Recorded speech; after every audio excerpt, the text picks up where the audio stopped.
भाभी, तुम भी तो एक बेटी की माँ हो। नैना के पैर बाहरी दरवाजे पर रुक गए। नैना की आंखों में आंसू आ गए। ऐसा लगा जैसे किसी ने लोहे की जंजीरों में इन पैरों को बांध दिया। उसे बिल्कुल उम्मीद नहीं थी कि गरिमा भाभी ये सब कह देगी।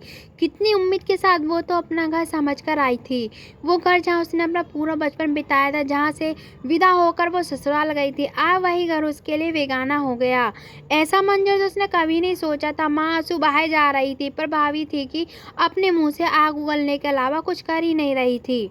मेरे कारण मेरी माँ को रोना पड़ रहा है, ये देखकर नैना उल्टे पैर वापस वहीं से निकल गई। लेकिन जाने से पहले भाभी से जरूर कहा, भाभी, आप भी एक बेटी की माँ हो। भगवान न करे आपको भी ये दिन देखना पड़े।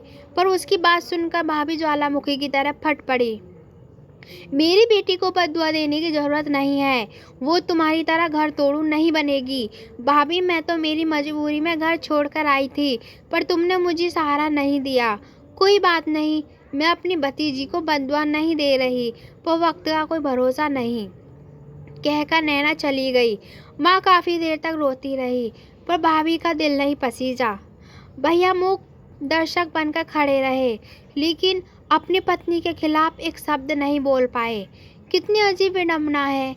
अपनी बहन के लिए दुनिया से लड़ जाने वाला भाई कभी कभी अपनी पत्नी के सामने मौन हो जाता है, यह जानते हुए भी कि बहन गलत नहीं है। ललिता जी के दो बच्चे थे, गगन और नैना। गगन बड़ा था और नैना छोटी। गगन और नैना में पूरे 8 साल का फर्क था। गगन की पत्नी गरिमा थोड़ी तेज स्वभाव की थी। उसकी एक बेटी भी थी, मनु। अपने आगे तो गरिमा किसी को कुछ समझती ही नहीं थी। नैना का ग्रेजुएशन पूरा होते ही गरिमा ने उसकी शादी की रट लगा दी। अरे और कितना पढ़ाओगे? इसने पढ़ तो लिया, अब क्या जवान बहन को घर में बिठा कर रखोगे? शादी करो और ससुराल भेजो। पर बहू, इसे थोड़ा और पढ़ लेने दे। पढ़ लेगी, पैरों पर खड़ी हो जाएगी तो अपनी जिंदगी खुद संभाल लेगी, ललिता जी ने विनती करते हुए कहा। बस आप जैसी माएँ होती हैं जो अपनी बेटी का घर नहीं बसने देती। लड़कियां ज़्यादा पढ़ लिख जाती हैं ना तो भी सिर चढ़कर नाचती हैं। ग्रेजुएशन ही काफ़ी है, हम तो ना पढ़े इतना। हमारे माता पिता ने तो 12वीं के बाद ही हमारी शादी करवा दी थी। तेरे माता पिता ने जो किया वो किया होगा, वो उनकी सोच थी। हमने तो तुझे पढ़ने के लिए कहा था, पर तू आगे पढ़ी नहीं। अब मेरी बेटी को तो पढ़ लेने दे। देखो माँ जी, मेरा पति घर की पूरी जिम्मेदारी उठाता है, उसके अलावा कोई कमाने वाला नहीं है। अब जितना पढ़ना था हमने पढ़ा लिया, अब तो उसकी शादी ही होगी। आखिर हमें भी तो हमारा भविष्य देखना है। गरिमा ने एक तरीके से अपना फैसला सुनाते हुए कहा। उसके आगे गगन भी कुछ नहीं कह पाया, और ना ही ललिता जी। आखिर लड़के वाले बिना दान दहेज के शादी कर रहे थे, इसलिए बिना किसी छानबीन के उन्होंने नैना की शादी अमर के साथ पक्की कर दी। अभी 3 महीने पहले ही नैना की शादी अमर के साथ हुई थी। अमर एक नंबर का शराबी था। शराब पीकर आना और फिर नैना से गाली गलौज करना उसके लिए बहुत साधारण सी बात थी। शादी की रात ही उसने शराब पीकर नैना के साथ बंद कमरे में बहुत बदतमीजी की थी, लेकिन शर्म के मारे नैना किसी से कुछ नहीं कह पाई। लेकिन अब तो ये आए दिन होने लगा। अमर शराब के नशे में अपने कमरे में सारी हदें पार कर देता था। उसके लिए नैना सिर्फ हवस बुझाने का जरिया भी थी, जिसके साथ वो पूरे हक के साथ जोर जबरदस्ती करता था। उसके छूने में किसी भी तरह से प्रेम नहीं था। शादी के 10 साल बाद ही उसने अपनी सास से सब कुछ कह दिया तो सास ने बड़ी बेफिक्री से जवाब दिया था, अरे ये तो पति का हक होता है, भला यह बात किसी से कहने की होती है क्या? बहू, कम से कम सोच समझ कर तो बोल, मैं तेरी सास हूँ। उसके आगे नैना कुछ कह ही नहीं पाई। 2 महीने पहले उसने अपनी ननद से भी कहा, लेकिन ननद ने भी झिड़क दिया। अपने कमरे की प्रेम लीला हमें मत बताया करो। आखिर कहे तो कहे किससे? 1-2 बार भाभी को कहने की सोची, पर भाभी की तरफ से तो बला टली थी। जब पिछले महीने वो यहाँ अपने मायके 2 दिन के लिए रहने आई थी, तब उसने अपनी माँ ललिता जी से भी कहा था और अपने शरीर पर बने चोट के निशान तक दिखाए थे। देखकर ललिता जी का जी भी हलक में आ गया था।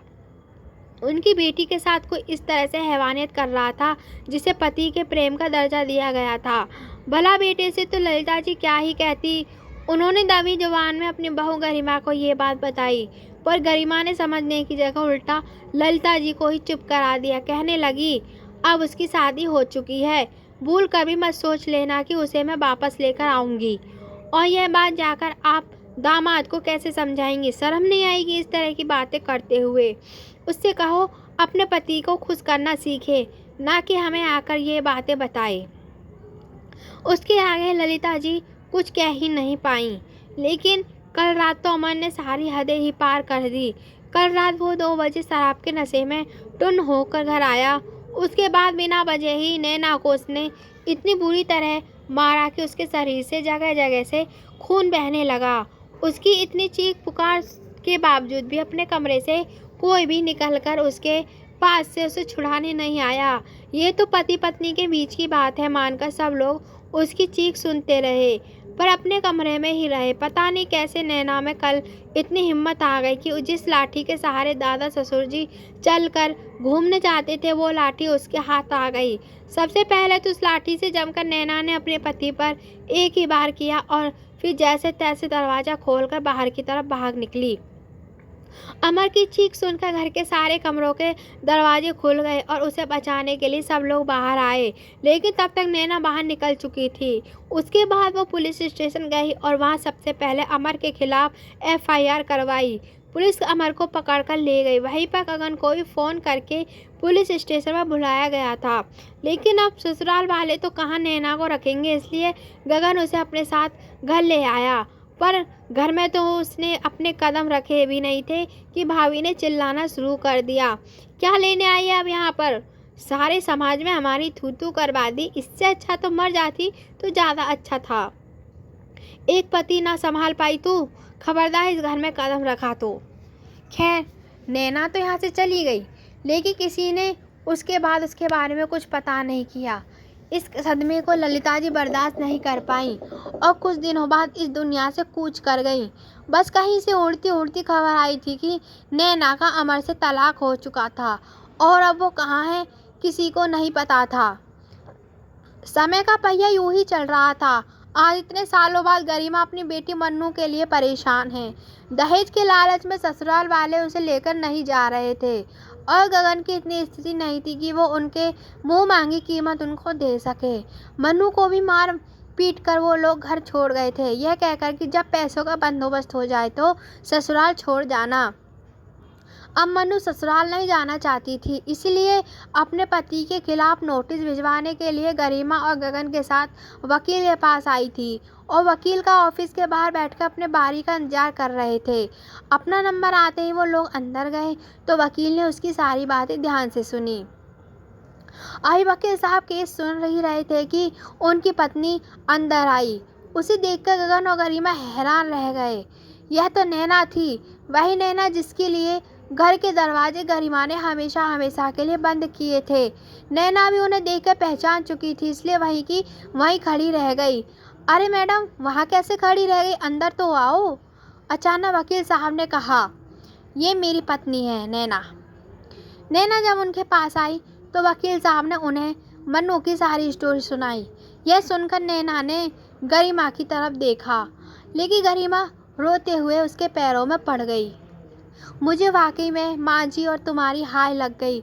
मुझे माफ़ कर देना नैना, मुझे माफ़ कर दे। वकील साहब ने हैरानी से नैना की तरफ देखा तो नैना ने सब कुछ बता दिया। भाभी, मैंने मन्नू को कभी बद्दुआ नहीं दी, लेकिन आपको तो मेरी माँ की बद्दुआ लगी होगी जो मेरे दुख में कुछ दिन बाद ही चल बसी।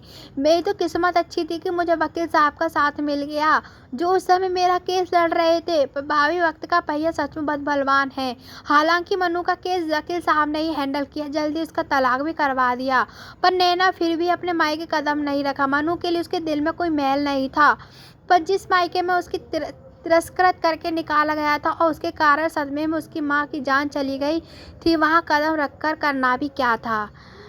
Thank you so much for watching this video. Bye.